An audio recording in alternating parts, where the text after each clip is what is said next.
ਉਹ ਹਾਂ ਯਾਰ ਤੂੰ ਇੱਥੇ ਪੱਠੇ ਵੱਢੀ ਜਾਂਦਾ, ਅਫਤਾਰੀ ਕਿਵੇਂ ਬਣਾਣੀ ਆ? बस यार पट्ठे बकरियां ले लैन आया सी थोड़े जे। ਅੱਛਾ ਕਿੰਨੀ ਕੁ ਦੇਰ ਆ? बस थोड़े जे रह गए ने वढ लेने पट्ठे बकरियां भी तो पट्ठे पाने ने ना। ਉਹ ਯਾਰ ਟਾਈਮ ਵੇਖਿਆ ਹੀ ਤੂੰ, ਟਾਈਮ ਕਿੰਨਾ ਹੋ ਗਿਆ?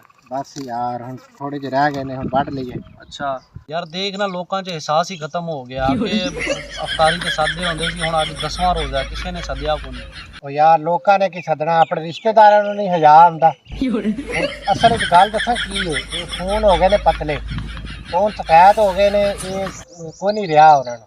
ਹਾਂ ਗੱਲ ਤੇ ਸਹੀ ਹੈ, ਮੈਂ ਤੇ ਆਖਦਾ ਇਹਨਾਂ ਨੂੰ ਨਾਸ਼ਤਾ ਪਕਾਉਣਾ ਯਾਰ ਆਪਾਂ ਐਵੇਂ ਕਰਦੇ ਆ, ਅਫਤਾਰੀ ਤੇ ਸਾਦੇ ਆ ਇਹਨਾਂ ਨੂੰ ਸਾਰੇ ਰਿਸ਼ਤੇਦਾਰਾਂ ਨੂੰ, ਠੀਕ ਹੈ ਨਾ। ਜਦੋਂ ਆ ਕੇ ਬਹਿਣ ਬੂਣਗੇ ਖਾਣ ਦਾ ਟਾਈਮ ਹੋਵਾਂਗੇ, ਉਹਨਾਂ ਨੂੰ ਆਖਾਂਗੇ ਭਾਈ ਤੁਸੀਂ ਆਪ ਵੀ ਕਦੀ ਸੱਦ ਲਿਆ ਕਰੋ। ਯਾਰ ਇਹ ਵੀ ਕਹਿੰਦੇ ਉਹਨਾਂ ਨੇ ਖਾ ਪੀ ਕੇ ਟੁੱਟ ਜਾਣਾ, ਮੈਂ ਉਹਨਾਂ ਨੇ ਕੁਛ ਆਖਣਾ ਹੀ ਕੋਈ ਨਹੀਂ, ਕੀ ਉਹਨਾਂ ਨੂੰ ਹਯਾ ਹੋਣੀ।